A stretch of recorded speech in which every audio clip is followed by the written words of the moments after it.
हम मीनू झा श्रीमती ललिता झा के संग में एकटा बिछड़ी के गीत लऽ कऽ उपस्थित भेल छी। कोशिश करै छी अपने लोकनि के नीक लागय। धन्यवाद। जय मिथिला, जय मैथिली। कियो देल सोना के कलशा, कियो देल फूल आहे, कियो देल फूल राम, कियो देल माटी के दियरा, कियो देल दूध राम, कियो देल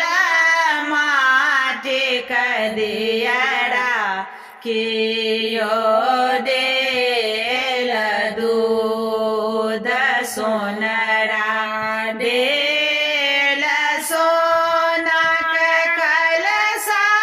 मालिन देल फूल आहे,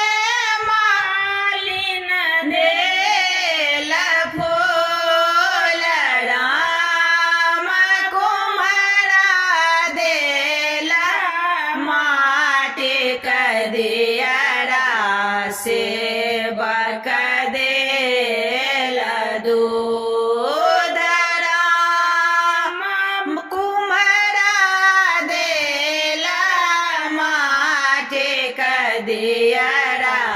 सेवक देल दूध फूटि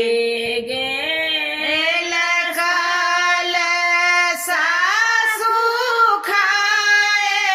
गेल फूल राम, फूटि गेल माटी के दियरा, हेराए गेल दूध राम, फूटि गेल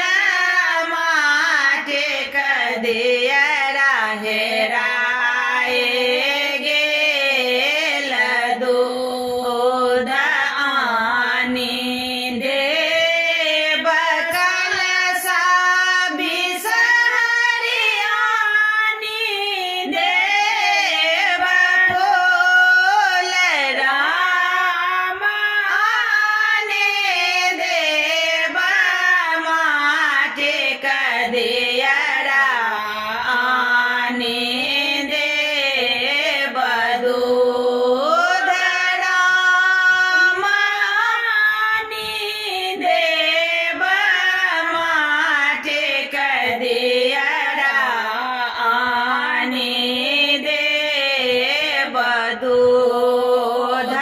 आनी देब तेल माता, आनी देब बाती राम, सेवक तोहर बेस हरि दिया जरत राम, सेवक तोहर बेस हरि दिया